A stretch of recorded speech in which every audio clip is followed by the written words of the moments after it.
música.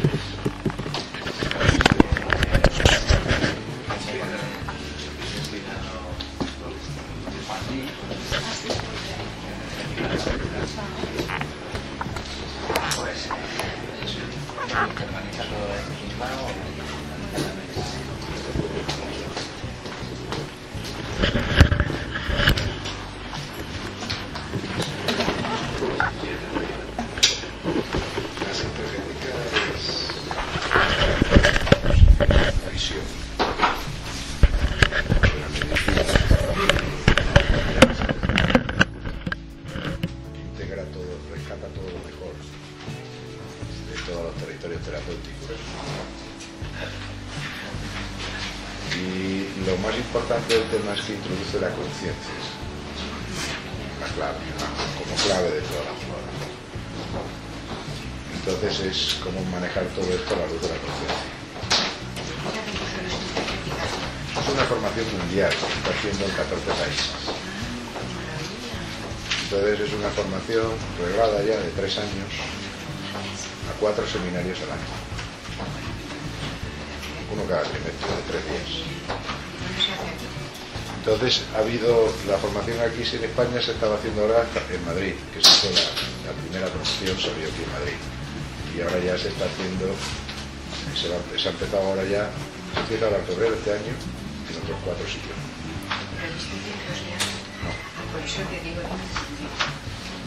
No, eso lo organizamos nosotros, y eso ahora abre, aquí en Madrid empieza una promoción nueva en junio.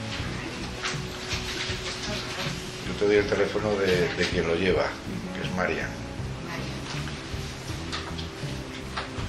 y es el 661 50 34 29, y aquí en Madrid. Hasta ahora lo estábamos haciendo en régimen de internado porque era la promoción única para toda España y venía gente de toda España, y entonces había que buscar alojamiento. Lo hacíamos en un hotel en la sierra, en Navacerrada. Pero a partir de junio se hace en Madrid ya sin régimen de alojamiento, solamente de docencia, y luego cada uno se lo pasa en casa. Pero ya es para la gente de aquí, de esta zona, en Madrid y alrededores, porque ya en Cataluña empiezan en febrero, Barcelona. En febrero empiezan también en Alicante, y ya empezó Galicia, y me parece que en octubre de este año empieza San Sebastián. Y parece ser que pudiera empezar también Málaga o Sevilla. Málaga o Sevilla. Hoy por hoy es la propuesta más avanzada de medicina que yo haya visto.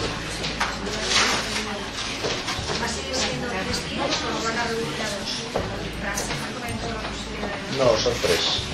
Viernes, sábado y domingo. Aquí estamos haciendo 4. Jueves, viernes, sábado y domingo. Y ellos van a hacer viernes, sábado y domingo a mediodía. Sí, sí. No, ya empezamos con la dinámica para todo el mundo igual, de 3 días. Sí, porque nosotros teníamos la de 4 porque, bueno, porque ya que la gente se desplazaba, pues matar 2 seminarios en uno. Ahora se van a hacer ya de manera que la gente no pierda tantos días de trabajo, porque como todo el mundo está trabajando, no es cuestión de meter jueves y viernes, hacer perder 2 días, más el miércoles que te tienes que viajar y todo. Bueno, ¿estamos todos?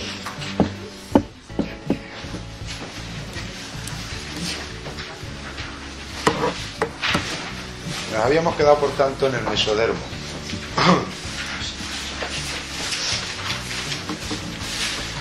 Entonces, para que tengamos 3 sistemas orgánicos que pudiéramos identificar cada uno con cada hoja blastodérmica, con los matices que eso conlleva luego, que eso ya es una cuestión de irlo viendo más adelante. Entonces veíamos que el endodermo era el tubo digestivo y todos los órganos que participan en la función del tubo digestivo. El mesodermo son todos los órganos que corresponden a la médula cerebral, la sustancia blanca cerebral. El endodermo es el que corresponde al tronco encéfalo. El mesodermo corresponde a la sustancia blanca del cerebro y el ectodermo corresponde a la corteza cerebral. Pero entonces los órganos mesodérmicos, pues cogemos uno de referencia que serían los huesos. Y todo lo añadido a huesos, que sería pues las articulaciones, músculos, todo eso es mesodérmico. Ligamentos, todos son mesodérmicos. Y luego pues lo que produce la nutrición de toda esa musculatura y de todo el resto del cuerpo, que son los vasos. Entonces el corazón como músculo es un mesodermo. Y como aparato circulatorio es mesodérmico. Y luego los ganglios linfáticos, todo el sistema linfático también es mesodérmico. Entonces veíamos que el mesodermo, en fase activa de conflicto, es decir, cuando estamos viviendo una situación conflictual cuyo colorido hace que se afecte un órgano mesodérmico, en la fase activa de conflicto está perdiendo sustancia. Y es como tenemos el hueso como referencia, en la fase activa de conflicto el hueso pierde sustancia. Perder sustancia es producirse una osteolisis. Una osteolisis sería una descalcificación en el hueso, de manera que podemos ver aquí un bocado en este hueso. Podemos verlo en radiografía. Sin embargo, aquí hay que saber una cosa, que esto habitualmente no es sintomático. Por eso aquí nos volvemos a encontrar el mismo tema, de que aparentemente en la fase activa de conflicto no se produce enfermedad. No se produce enfermedad porque no hay sintomatología. Esto es un detalle muy interesante. ¿Por qué? Porque un hueso cuando pierde sustancia no duele. ¿Y por qué no duele? Porque la fibra sensitiva del hueso la lleva el periósteo. El periósteo es esa capita viva que recubre al hueso. Vamos a pintar aquí en rojo. Que es donde va insertada, donde llega la fibra nerviosa sensitiva. Entonces aquí es donde llegan los nervios. Al periósteo. Y si ustedes ven, cuando yo pinto la descalcificación, es una pérdida intraperióstica en la parte interior, que es la ósea, la que se descalcifica. Y por lo tanto el periósteo no se altera. Y ven ustedes que aquí el hueso se ha perdido, pero el periósteo sigue estando bien. Por lo tanto no produce dolor.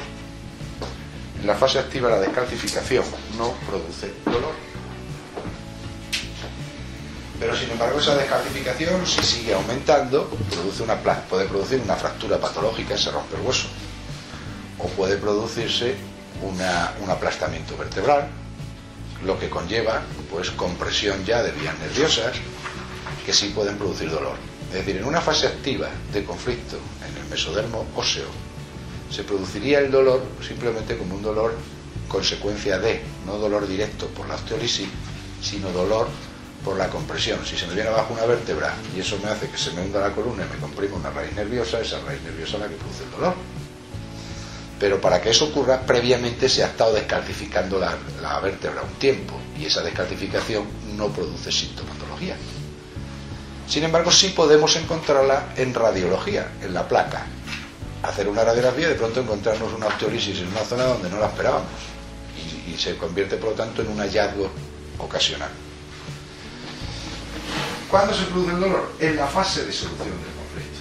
En la fase de solución del conflicto es cuando entonces la orden que parte del cerebro al órgano. En la fase activa de conflicto era descalcifícate. En la fase de solución es la inversa, recalcifícate. ¿Y la recalcificación qué conlleva? Conlleva una multiplicación celular. Lógicamente, si aquí ha habido una pérdida de sustancia, una pérdida tisular, tiene que haber un crecimiento tisular en la fase de solución. ¿Y qué es un crecimiento tisular? Una multiplicación celular. Y una multiplicación celular es que de una célula salen dos, de cada una de esas salen otras dos, y así sucesivamente se va haciendo un tejido. Esto es un mecanismo de reparación tisular que el organismo tiene y que todos conocemos, pero que en este momento se puede comprobar que viene mediado por el estado emocional del individuo, y que por lo tanto un tejido deja de crecer y empieza a perder sustancia cuando está en conflicto activo, siempre que hablemos del tejido mesodérmico, y empieza a crecer cuando se resuelve el conflicto.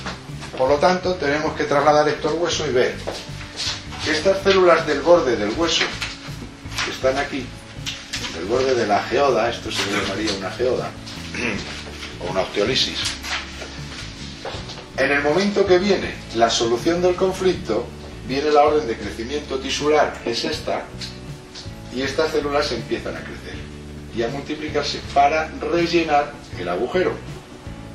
¿De acuerdo?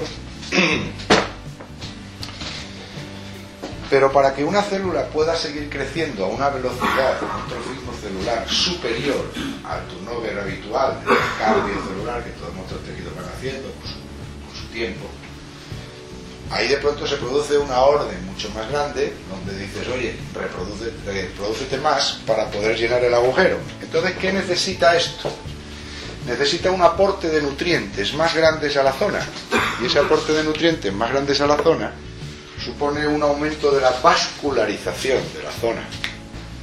Ese aumento de vascularización de la zona quiere decir que aquí, a través del periósteo también y de las arterias nutricias, aquí tenemos la arteria nutricia, por ejemplo, si esto es un fémur que va a nutrir todo, se produce un acúmulo de líquido a la zona que significa un edema que aporta sustancias que van a necesitar en su metabolismo la célula para poderse multiplicar a una velocidad mayor. ¿Y eso qué es lo que provoca? Eso provoca un edema lesional y por lo tanto provoca una distensión del periósteo. El periósteo se distiende, se abomba. Y ese abombamiento del periósteo significa una irritación del periósteo, se pone a tensión y eso produce el dolor.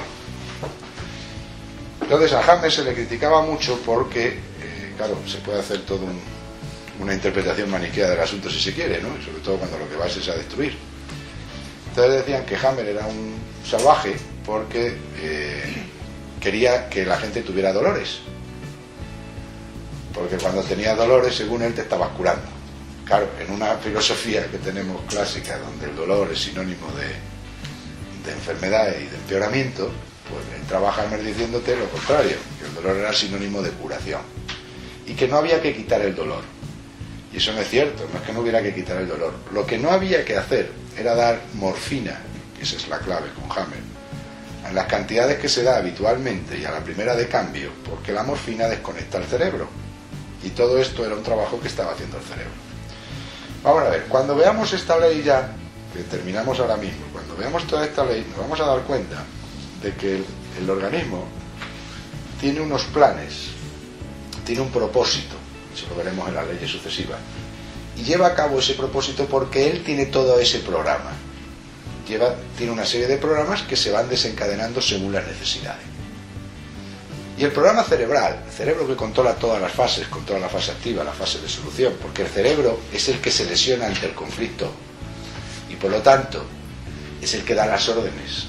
Y es que después de hacer la alteración electromagnética que hace el conflicto emocional produce una alteración de campo electromagnético y de ahí se disparan unas informaciones al órgano y el órgano entra en enfermedad o entra en solución. Pero todo eso no es una cuestión por casualidad. Ay, que bien, mira, hemos descubierto una mecánica, así como la ley de la gravedad, que tira una piedra para arriba y se cae. Eso tiene un propósito, tiene un porqué y un para qué. Entonces empezamos a darnos cuenta de que la enfermedad se convierte en una estrategia. Y es una estrategia de supervivencia. Pero es una estrategia de supervivencia física solamente. No, es una estrategia de supervivencia de la conciencia, que significa por tanto una estrategia de supervivencia de la especie. La naturaleza le importa 3 pepinos al individuo. La naturaleza aplica el principio de camarón que se duerme, se lo lleva la corriente. La naturaleza tiene programas para salvaguardar la especie, porque salvaguardar a la especie es un movimiento de conciencia, es crear un campo que permita que la conciencia se encarne. Entonces es la especie humana lo que interesa. No interesa ni Pepito, ni Juan, ni Manolito.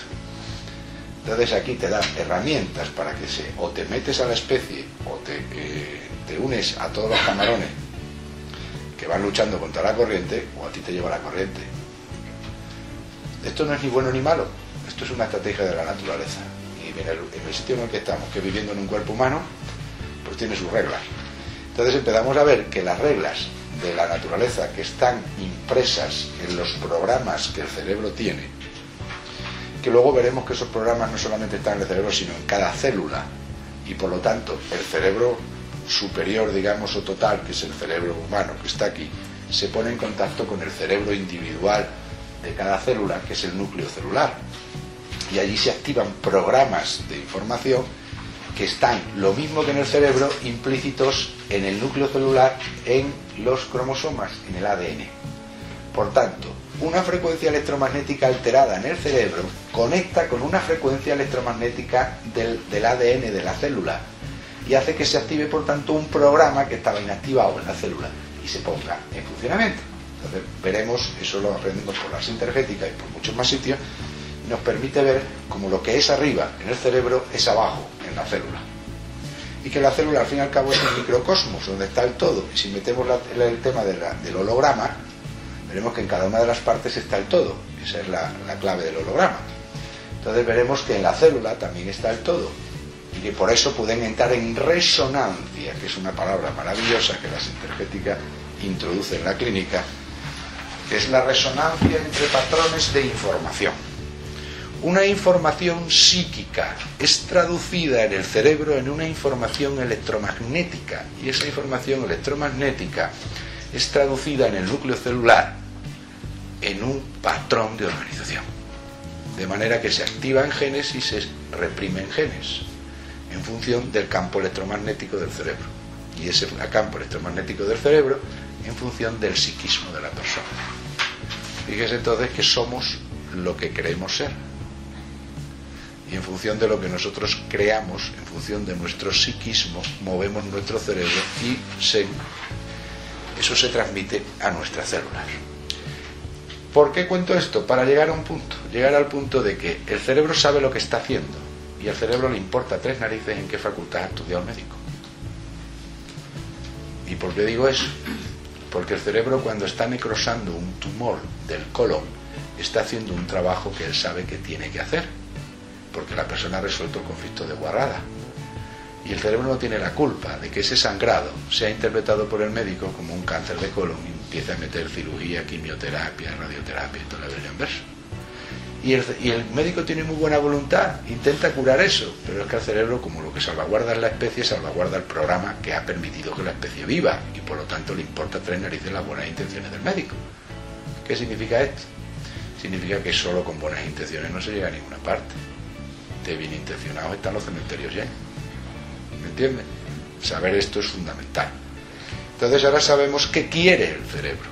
Y luego veremos en la sexta ley, en la quinta ley de Hammer, veremos el por qué el cerebro hace esto y qué es realmente. Y podremos interpretar el significado de los síntomas. Entender que los síntomas no son consecuencias ahí que salen como podían haber salido otras, sino que cada síntoma que se produce tiene un significado. Y que si aprendemos a leer los síntomas, empezamos a aprender a leer lo que quiere el cerebro.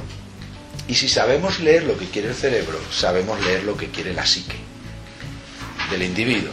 Y si sabemos leer lo que quiere la psique del individuo, sabemos establecer o discernir la necesidad del paciente, que no es precisamente lo que te está pidiendo. ¿Me entiendes?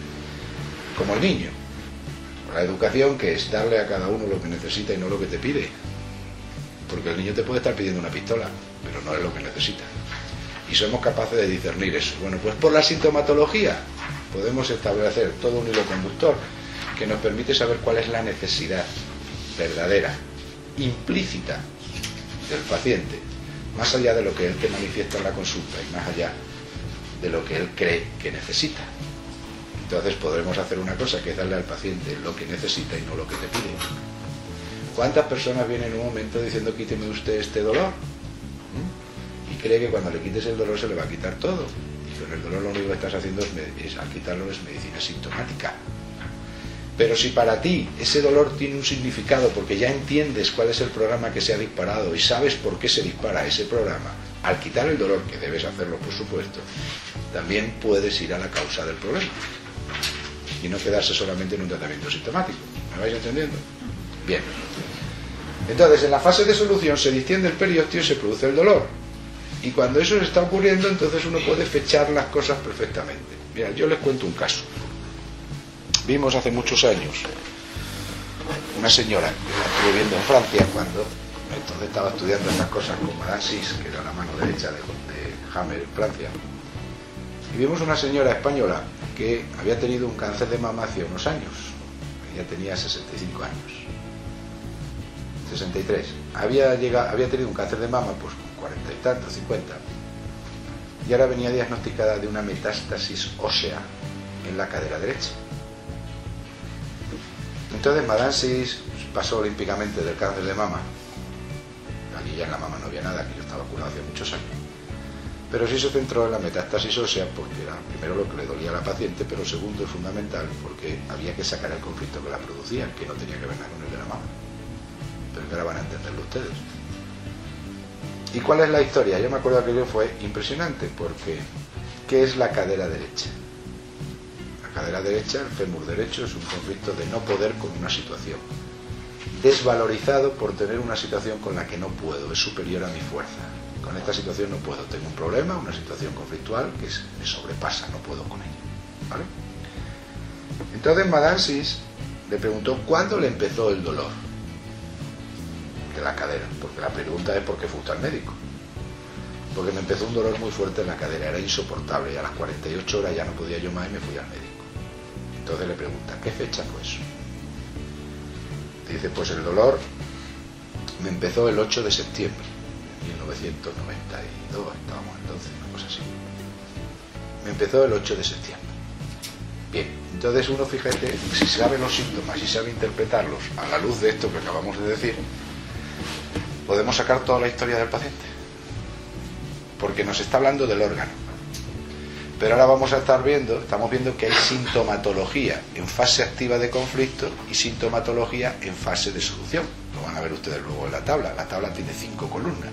2 de ellas son síntomas en fase activa de conflicto y la otra es síntomas en fase de solución de conflicto. Entonces, si sabemos a qué fase corresponde, según el tejido, cada síntoma, podemos sacarlo todo. Entonces, le pongo un ejemplo y lo entiende.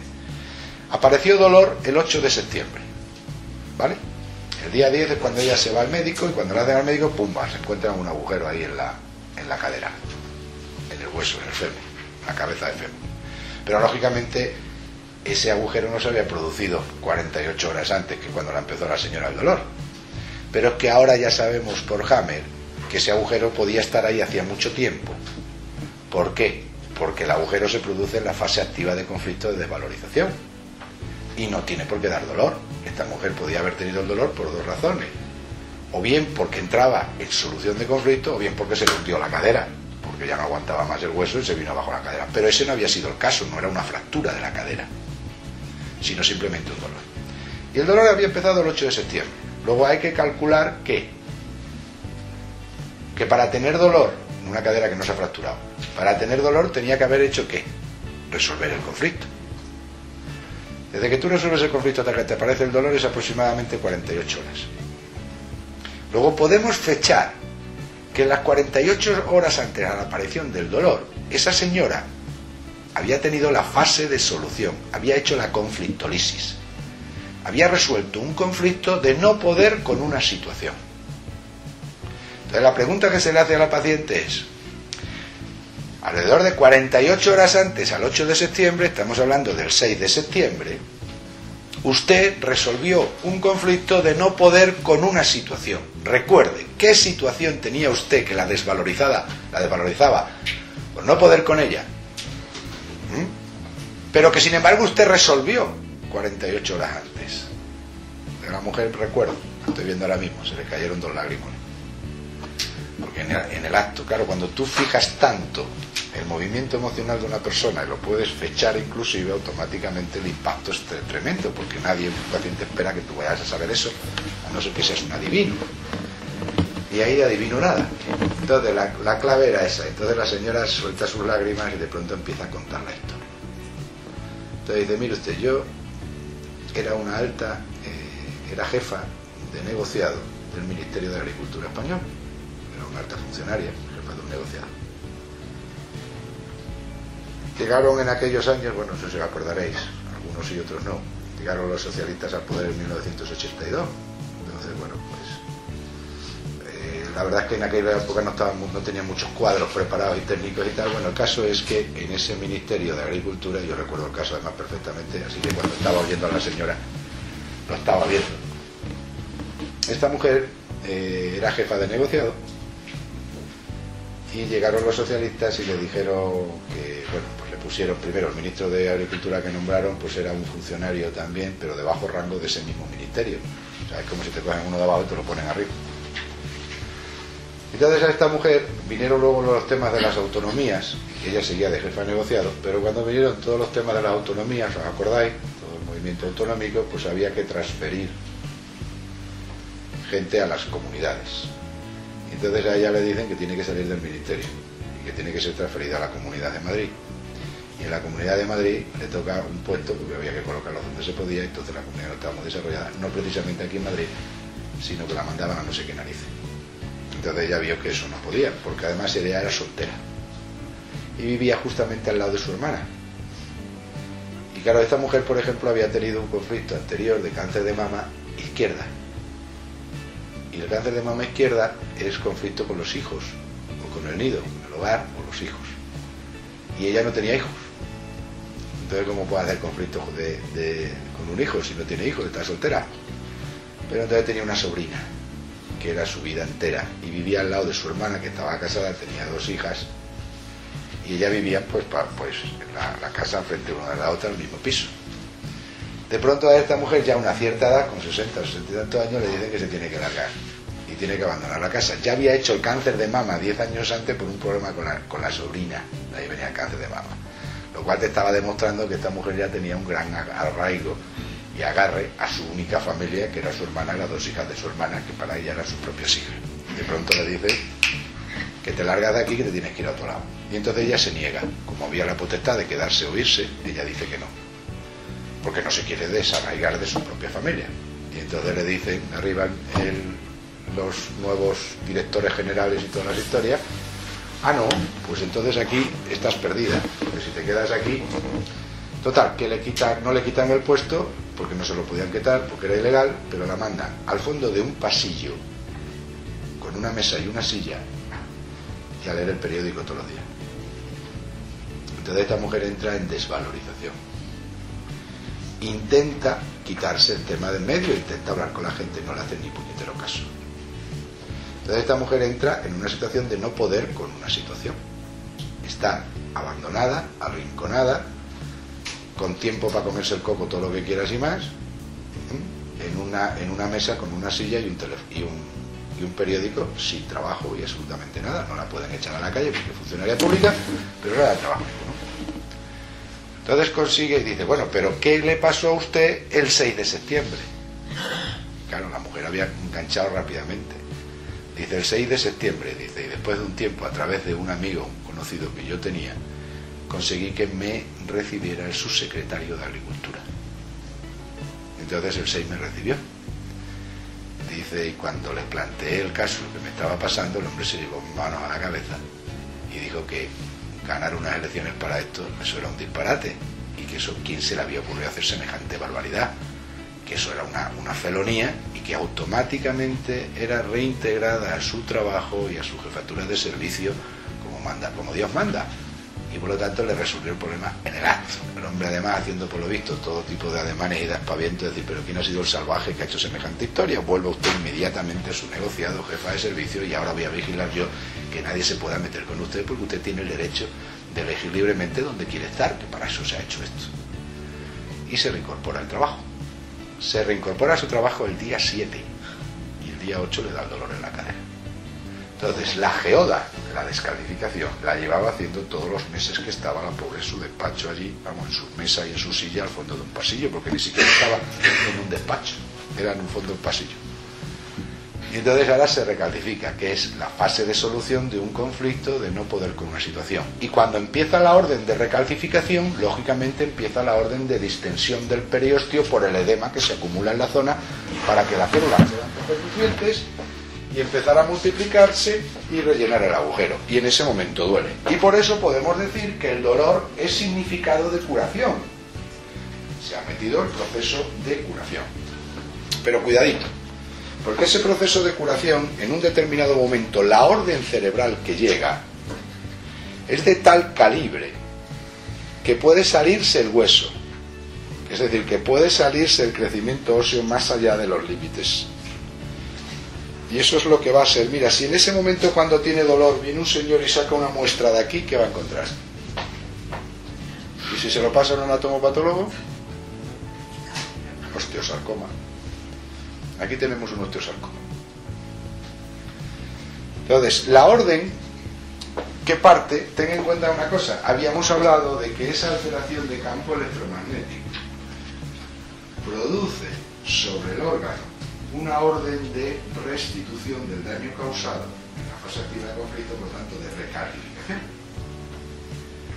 La célula, en su núcleo, interpreta ese patrón de organización cerebral que viene por vía de campo electromagnético, y ahora veremos por dónde viene toda esa vía magnética, porque viene a través de la glía y del perineuro, el nervio.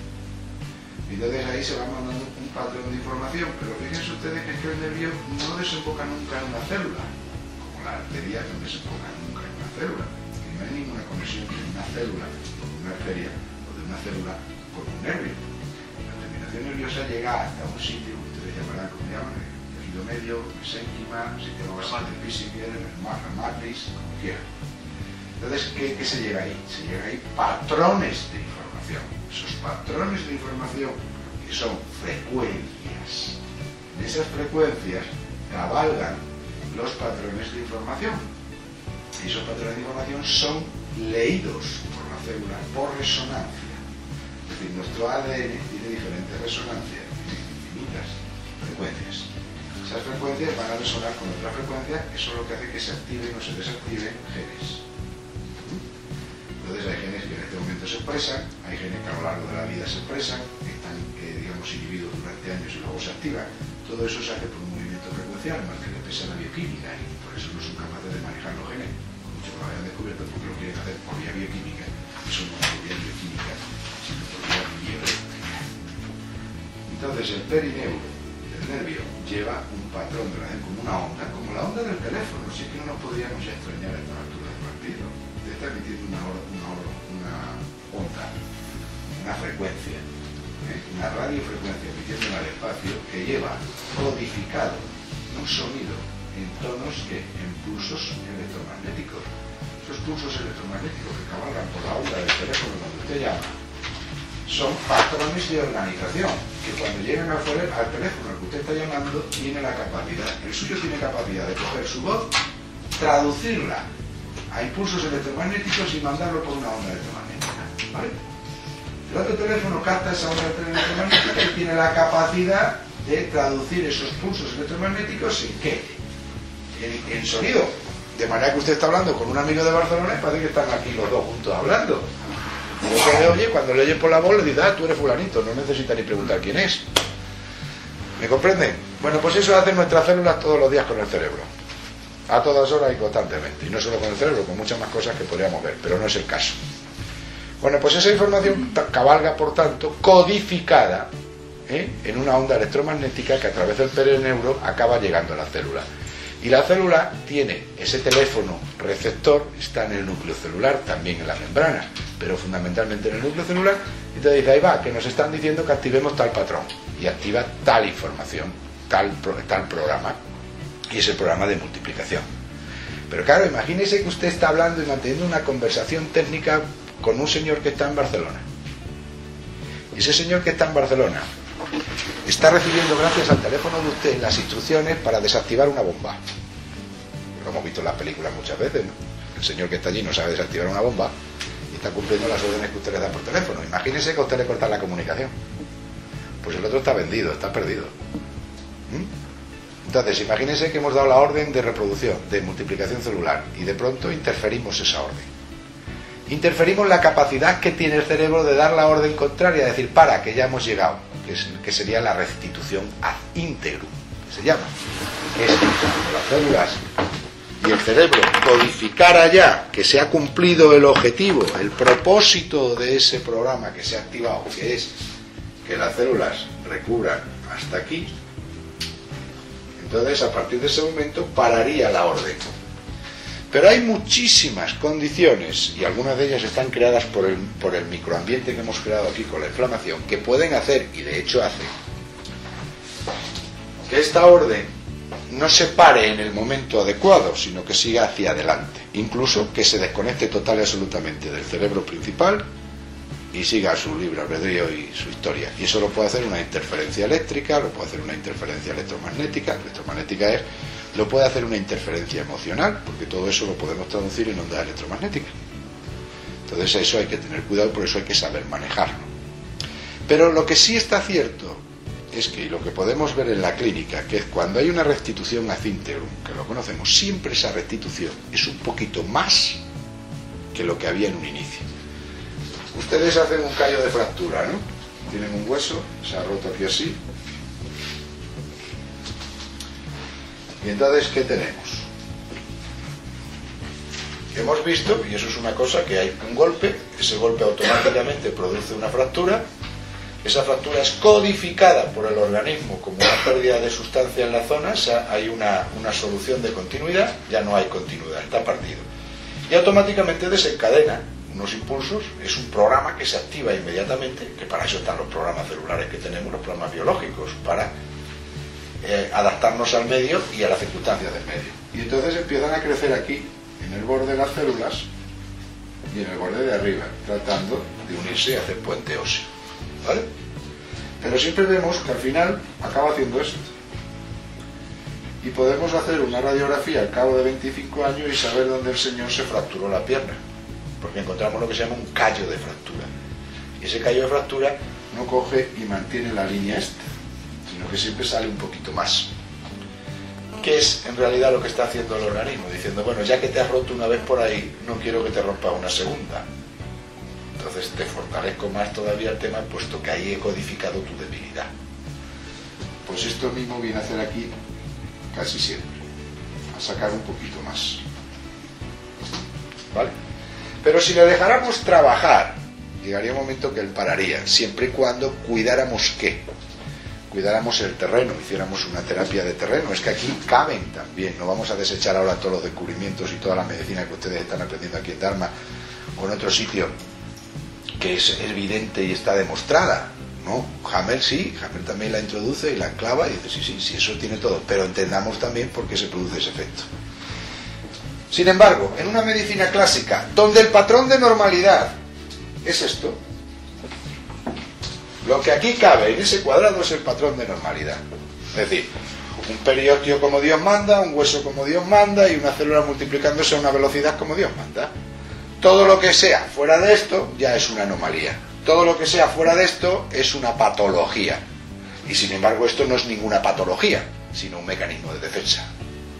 Un mecanismo de resolución.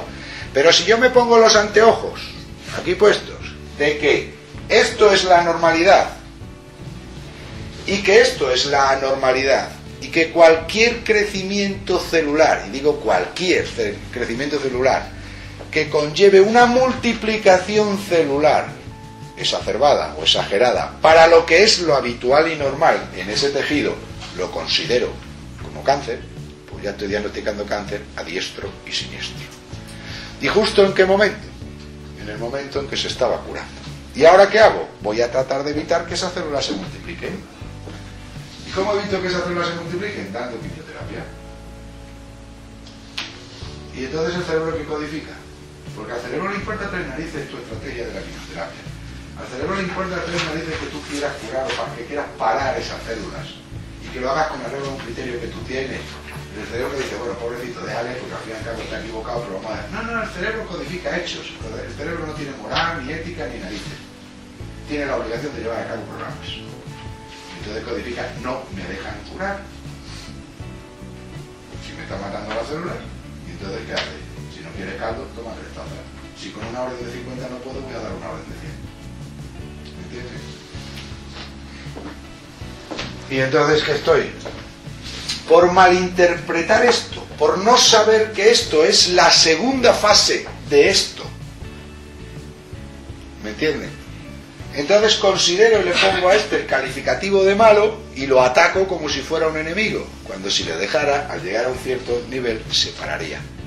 ¿Que podría seguir? Claro, y vemos osteosarcomas que se salen de las piernas, y vemos osteosarcomas que no paran, y radomiosarcomas que no paran. Pero ¿qué estamos viendo ahí? Una interferencia absoluta y total de la conexión cerebral, que puede ser inclusive producida psíquicamente.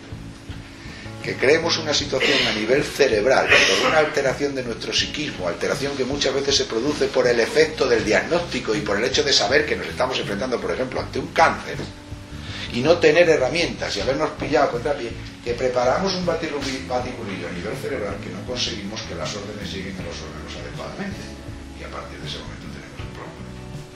Por eso es casi imposible encontrar un cáncer en un órgano denervado. Porque todo es movimiento. Se produce por el campo electromagnético que llega al órgano, habitualmente por la vía del nervio. Puede llegar por otras vías, pero habitualmente llega por la vía del nervio. Y por tanto, si no tengo una capacidad de llegar hasta el órgano porque no tengo nervio, pues no llega la orden, ni de que aumente eso, ni de que disminuya. ¿Me entienden? Bien, entonces tenemos que saber a partir de ahora que cuando estamos viendo un crecimiento tisular en un órgano mesodérmico, tenemos que darnos cuenta de que estamos en fase de solución de un conflicto que afecta al mesodermo. Y si es hueso, en la fase de solución de un conflicto de desvalorización de uno mismo. Esto es lo mismo para un antiinflamatorio. O sea, por ejemplo, una persona que no tiene cáncer, que tiene una artritis reumatoide, tiene una inflamación. Pasa que en una artritis reumatoide hay que meter otros conceptos que estamos entrando, porque la artritis reumatoide interviene otra cosa. Interviene algo. Bien, vamos a dejarlo en una artrosis. Entonces en una artrosis yo tengo un proceso de descalcificación previa, y ese proceso de descalcificación viene una recalcificación. Por ejemplo, ¿qué es la rodilla? La rodilla, dentro de los matices de desvalorización, Hammer, lo veréis en las tablas, habla de desvalorización deportiva. Pero hay que tener en cuenta las traducciones y hay que tener en cuenta también los matices y la interpretación. ¿Qué quiero decir? Que a veces incluso utilizando esa palabra no lo sé decir. Desvalorización deportiva significa, si queremos ser más exactos, aquella desvalorización que uno acaba sufriendo cuando se da cuenta de que ya no es el chaval que era antes. Cuando uno se empieza a dar cuenta de que ya no puede llevar a cabo las cosas que llevaba antes. Cuando uno ya no tiene la agilidad ni la habilidad en el movimiento, en el ir y venir que tenía antes. No en que ya uno ha dejado de subir a la montaña y a escalar, porque entonces ya nos estamos desvalorizando todo lo que hemos hecho montañismo cuando llegamos a los 30 años, ¿no? No, sino cuando uno empieza a darse cuenta. Por eso vemos personas mayores con artrosis de rodilla, pero también los vemos en edades más tempranas. Entonces es cuando la rodilla viene a ser para nosotros, ¿cómo te diría yo? Como aquella articulación que nos va demostrando que somos todavía unos chavales. De manera que uno empieza a subir las escaleras y empiezan las rodillas a fallarle y a flaquearle, y entonces uno está desvalorizándose en cuanto que mi cuerpo, yo ya no soy un chavea. Entonces veamos ese grupo de amigos que tienen como tradición estar jugando al frontón y echarse una de pala todos los fines de semana. Y tenemos a este elemento. Esto es un caso, yo siempre les voy a contar en este seminario casos reales, casos que tenemos en la experiencia clínica. Y este además pues es un deportista nato y siempre le ha mojado las orejas jugando a la pala a todos los demás compañeros, los cuales han soportado durante años, por no decir para ellos siglos, pues luego la prepotencia de este y la chulería después a la hora de tomarse los vinos después de haber jugado, y vaya paliza que te he pegado y tal. Bueno, pero como este está muy confiado, pero ya no es un niño, pues ahora ya con 52, 53 años se ha confiado un poquito. Además los otros han propuesto que antes hay que mojarle la oreja cuando sea, y entonces le llevan un día, van a jugar y ese día pierde. Por primera vez ha perdido la pala. Bueno, ese día se lo toma como cosa así de, bueno, esto ha sido una chorra que habéis tenido, pero es que al fin de semana siguiente vuelve a perder. ¿Vale? Y cuando vuelve a perder y los otros ya empiezan a vengarse en todo el escarnio que habían sufrido durante años, pues lo ponen a bajar de un burro. Claro, ahora ya no sirves para nada, ya eres un mierda, si es que te tenía que llegar, a ti te ha llegado y encima te vas a hacer viejo antes que nosotros y toda esa historia. Y le tocan en la línea de flotación. Empieza el tío a pensar, coche, ya no valgo, ya no dejo de valer y tal, y se descalcifica. Pero la descalcificación no da sintomatología en la rodilla. Y como no da, y no es una descalcificación que incluso podamos ver a nivel radiológico todavía, porque eso sería una geoda muy concreta, de un golpe muy concreto. Esto es más, como te diría, más difuso, y por lo tanto la descalcificación que va a hacer es más difusa. Pero este hombre empieza a tomar medidas porque los otros están ya escarneciéndole totalmente, y empieza a bajar un poquito la tripita y a cuidarse y a entrenarse, cosa que antes no había necesitado nunca, y ahora empieza a hacer ejercicio, a hacer todo, porque se ha creído realmente que se está haciendo viejo. Total, que al cabo de 4 semanas así perdiendo, se va otra vez allí y les mete una paliza que lo deja tiritando, con lo cual vuelve otra vez a ser el que era antes, y en ese momento ¿qué hace? Se revaloriza. Y como antes había tenido un proceso de valorización, ¿qué ocurre ahora? Que se recalcifica. Y al recalcificarse, ¿qué hace? Distiende el periósteo. Y al distender el periósteo, ¿qué le pasa? Que le duele la rodilla. Y al dolerle la rodilla, ¿qué le pasa? Que ya no puede jugar con la misma soltura al fin de semana siguiente y vuelve a perder. Sí, siga. Y al volver a perder se vuelve a desvalorizar. Pero vuelve luego a ganar y se vuelve a revalorizar. Porque él ha entrado en la dinámica de desvalorización y revalorización en función de los resultados. ¿Por qué? Porque los resultados hacen que yo me chulee a los otros o que los otros me chuleen a mí. Y entonces que estamos entrando y saliendo continuamente en el conflicto, y al final acaba con una artrosis de rodilla. Pero fíjense qué paradoja. Porque la fase de solución produce el dolor. Y a la vez es el dolor activa el proceso, porque entra en fase de actividad otra vez. Me desvalorizo. La desvalorización descalcifica. Mientras estoy desvalorizado, descalcifico. Vuelvo a ganar, recalcifico. Bueno, pues eso es lo que estamos haciendo para hacer una artrosis continuamente. Por eso dice, al paso de los años se van creando unas rebabas en la articulación o los picos del oro en las vértebras y tal. Claro, porque estás entrando y saliendo continuamente en el conflicto. Y entonces, ¿qué vemos en una artrosis? A eso de entrar y salir continuamente en el conflicto, y casi de una manera desapercibida, que no te das ni cuenta. Te das cuenta si alguien te lo llama la atención y dice, a ti te está pasando esto, entonces uno dice sí. Pero es que encima entramos en los conflictos sin saber que esos conflictos tienen relación con los órganos, porque no nos han enseñado eso. Entonces no sabemos que hasta qué punto tenemos que parar eso o trabajarnos eso. En realidad ese conflicto lo que nos ha puesto de manifiesto es la parte débil de nosotros, aquella parte de nuestro psiquismo que está todavía con posibilidades de conflictuar. Y entonces eso se llaman conflictos raíles, que es lo que llamaba Hammer. Conflicto raíl es aquel conflicto, aquel matiz conflictual en el que tenemos una tendencia continua a caer en él. Y que aunque no sepamos la teoría, emocionalmente luego no somos capaces. Es que tú no puedes ir de víctima por la vida, pero sigues siendo víctima. Es que no debes dejar que la gente se aproveche de ti, pero sigues dejando que se aprovechen de ti. Entonces tenemos que ver luego por qué se produce eso. Porque ahí va a entrar el tronco. Bueno. Entonces estábamos en que el mesodermo funcionaba de esta manera. ¿Alguna duda aquí? Porque el mesodermo lo vamos a manejar mucho luego, igual que el que viene ahora.